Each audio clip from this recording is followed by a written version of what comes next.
Hi all, there are very exciting games to follow at the Magnus Carlsen Tour Finals. So two of my favourite super grandmasters in the world, Hikaru Nakamura, great fan, I've covered many of his exciting games in the past, and Magnus Carlsen, the current world chess champion. So in this game, in the fourth set, Magnus is down a set. He really has to try and equalise with this set. Let's have a look at this game.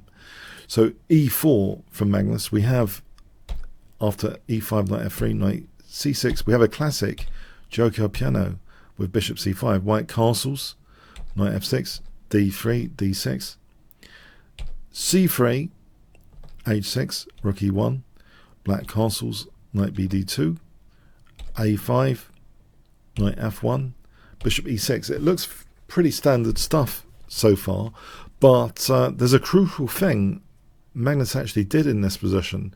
He really wants to one day play d4, and it takes the brakes off the e4 pawn. You can imagine if this e4 pawn opens up, there's the potential of this diagonal being dangerous. This is a very, very interesting move here, bishop b5. Not just with the potential intent of structural damage or d4, d5, but yeah, to try and liberate this e pawn to open up the diagonal. We see knight e7 being played.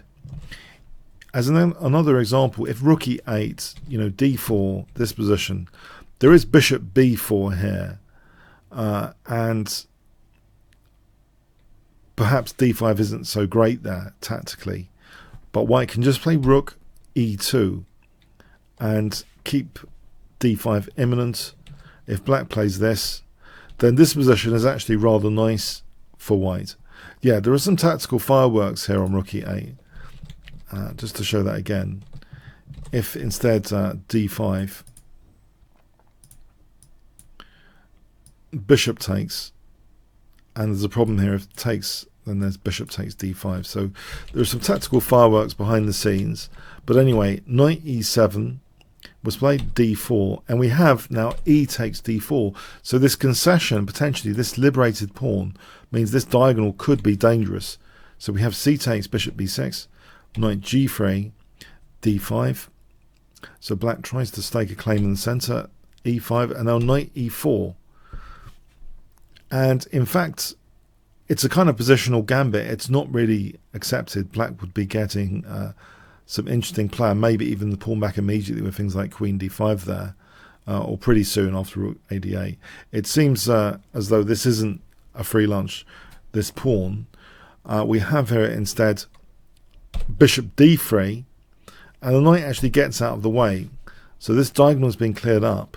H takes g, a4. This seems to be a distraction to try and generate some counterplay. We have the bishop going back to c2, spelling out a potential battery, from d3 to h7. a3, b takes, which seems to tie down the bishop at least for a moment. Bishop g4, but now a4 is played, and this is actually of very interesting significance for this whole diagonal. To loosen black on the dark squares, we've seen in games of neural networks, sometimes they give up a bishop for a knight. And here, if this bishop can be given up for this knight later, then black's control over the light squares is weakened. And in fact, we see this idea now, queen d7, bishop a3, just try and trade off this bishop, which isn't doing much on c1 otherwise. It's a bit slow to try and arrange something else on the king side. But this quick snapping off of this defensive, potentially light square defensive piece is very interesting here. After rook fe8, Magnus just snaps it off, and all of a sudden this whole battery concept is really a dominating feature of the position. g6 as though bishop f5, but now knight h4, not only preventing bishop f5 but introducing knight takes g6. And it's very difficult for black to do anything about this. We have queen b4 being played. If king g7, then just knight takes g6. For example, yes, this position, just winning the bishop here is a big advantage for white. So let's go back there in that line. Instead of queen b4, if king g7, yeah, we've seen that. If bishop h5, this might be more stubborn, but white still has a real upper hand. This signifies an f4, f5 plan. The bishop's essentially stranded here, waiting for f4, f5. So this should be a massive advantage for white. For example, like this crashing through. So it's a very difficult position here after knight h4 indeed. This whole diagonal, the whole light squares are just very, very sensitive. We have here queen b4. And now knight takes g6, not minding this crashing through on f2 in fact. Queen takes d4, and the key move here, can you guess what Magnus plays here? This is working a bit like clockwork. If I give you 5 seconds to pause the video, what would you play here with white?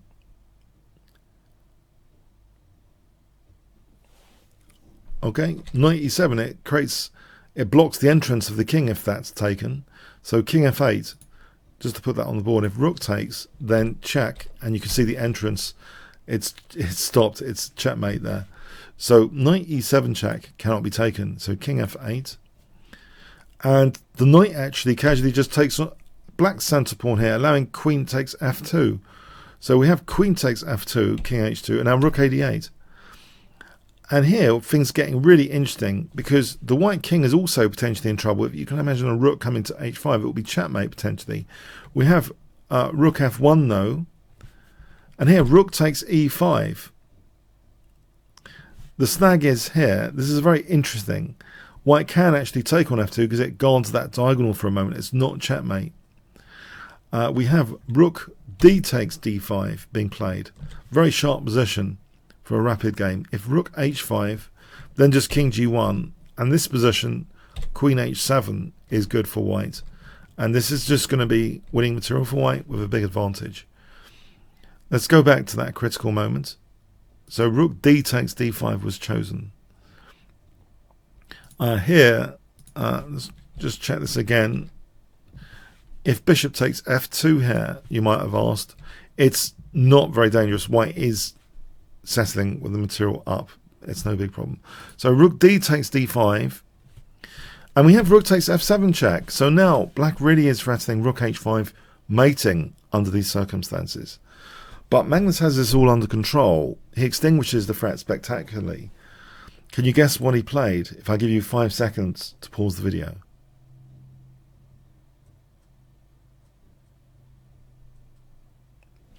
Okay. Queen takes d5. Yes, that's one way of defending. You can take the other rook after. So rook takes, still with the threat of rook h5 checkmating, because the bishop's covering the escape square. Bishop g6 prevents rook h5. Threatens nasty discovered checks. The king flees. Rook e1. And this is really dangerous now for black's king more than white's, it seems. c6. Rook takes b7.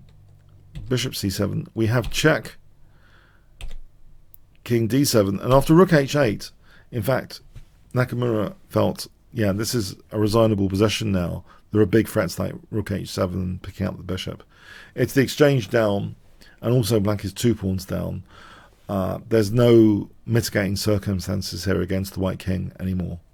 So Hikaru lost this particular game, but he's been doing fantastically well, and this is a very, very close match. And I will be covering wins from both sides. It's not just a Magnus channel. I really like Nakamura as well. So congratulations to both players for putting this fantastic, entertaining chess on in the current times.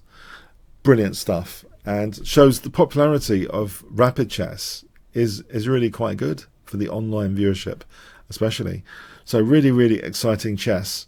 They both should be absolutely congratulated for this. Okay, thanks very much.